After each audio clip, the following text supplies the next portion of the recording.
አዲስ 1879 ይህ የአዲስ 1879 የግርጌ ማስታወሻ ነው።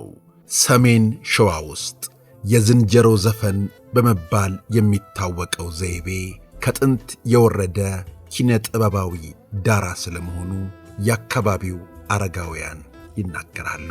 የዝንጀሮ ዘፈን ሰዎች በሰዎች ላይ ተረበኛ ግጥም የሚጥሉበት ወግ ነው። የዝንጀሮ ዘፈን መባሉም ገጣሚውን ወይም ተራኪውን በዝንጀሮ ከለላ የመጋረድ ዘዴ ነው። ለዝንጀሮ ዘፈን መነሾ የሚሆነው ደግሞ እንደ ተክለ ሰውነትና ምግባራዊ ውሎ የመሳሰለው ጉዳይ ነው። የዝንጀሮ ዘፈን እየተሳበበ ተረብ የሚወርድበት ግለሰብ አብሮ ከመሳቅና ከመቀለድ ውጪ ክብር የተነካ ብሎ ሊያኮርፍም ሆነ ሊጣላ ባህሉ አይፈቅድለትም። ይልቁንም ዝንጀሮ ስለ እኔ እንዲህ አለች አሉ በማለት ሰዎችን የሚያዝናኑ ግለሰቦች እስከ ዛሬም ድረስ ያጋጥማሉ።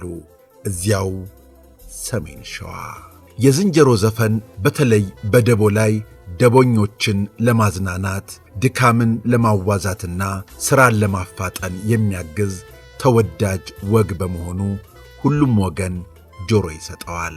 የዝንጀሮ ዘፈን ሹሞችን ሳይቀር ነውርና ክፋታቸውን በማነፍነፍ በኅብረተሰብ ውስጥ ያሉ ጉምጉምታዎችን የሚያፈርጥ ተረባዘል ግጥሞችን ይደረደር እንደነበር ይነገራል። እረኞችም ዋነኛ የዝንጀሮ ዘፈን ማዛመቻና ማዳረሻ ነበሩ ይባላል። ዝንጀሮ እንዲህ አለች እያለ ግጥም የሚያፈልቀውን ሰው ሁሉም ያደንቀዋል። ቀልደኛው፣ ዚቀኛው፣ ወገኛው እየተባለም ይሞካሻል።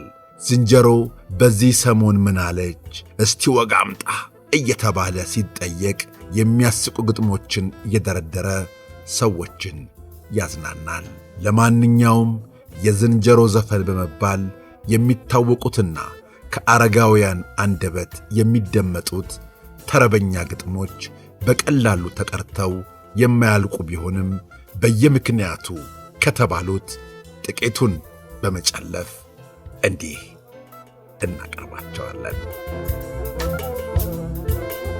ግራዝማች በላቸው የተባለ አሟዳ ባላባት በሰጋር በቅሎ ሲያልፍ ዝንጀሮዎች ከጎመራ ሰብል ገብተው ሲሸመጥጡ ይመለከትና ወርዶ ድንጋይ ፍለጋ ይጀምራል ሊያባረራቸው።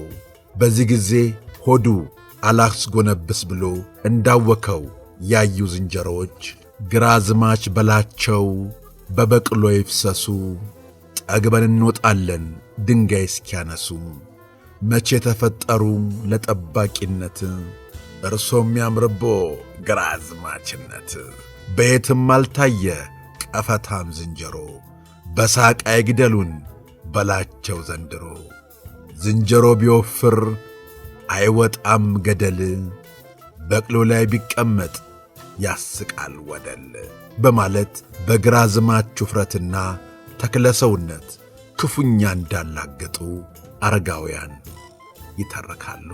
ግራዝማች እንዲህ ያለውን ስድብ የተቀየጠበት ተረብ የሚያወርድባቸው ዝንጀሮ ሳይሆን አጅሬ ሰው መሆኑን ቢያውቁም በዝንጀሮ ስለተመካኘ ዱታ ለማለት አይዳዳቸውም። አስታጥቃቸው ድክር የተባለው ፉንጋ ቢጤ ደግሞ ጋቢና ዱላውን አስቀምጦ ጥሻ ውስጥ ሲጸዳዳ የተመለከቱ ዝንጀሮዎች ዱላውን አስቀምጦ ወገቡን ሲሞክር ይመስላል ግመሬ አስታጥቃቸው ድክር፣ ሸማ ሳያጠፋ ቢገባ መሃላችን፣ ቅጠል አጎረስ ነው መስሎን ወንድማችን አሉት ይባላል። ሰብል አጣበቅ ላይ ልልነትና መዝረክረክ የሚያሳዩ ገበሬዎችንም በስም እየጠሩ እንዲህ ይሏቸዋል ዝንጀሮቹ። ከዘለለው እርሻ ለእንጀራ መጣለው፣ ከሲደልል እርሻ ለዳቦ መጣለው፣ ከደፈረሱ እርሻ ለጠላ መጣለው፣ ዘንድሮ በታሳስ ልጄን እድራለሁ እያሉ ይገጥሙባቸዋል። በሰሜን ሸዋ የዝንጀሮ ዘፈን ግጥሞች መልእክታቸው ብዙ ነው። ሰዎች በዝንጀሮ እያስታከኩ የሚፈልጉትን ሰው በልክና በአግባቡ በግጥማቸው ያስገቡለታል። እርሱም የዝንጀሮ ዘፈን ነው ብሎ ያልፈዋል። በዚህ ቂም መያዝ ብሎ ነገር የለም። ሌላኛውን የዝንጀሮ ግጥም ደግሞ በተከታይ ይዘን እንመጣለን። ስለ አብሮነታችሁ፣ ስለ ወዳጅነታችሁ ከልብ እናመሰግናለን። አዲስ 1879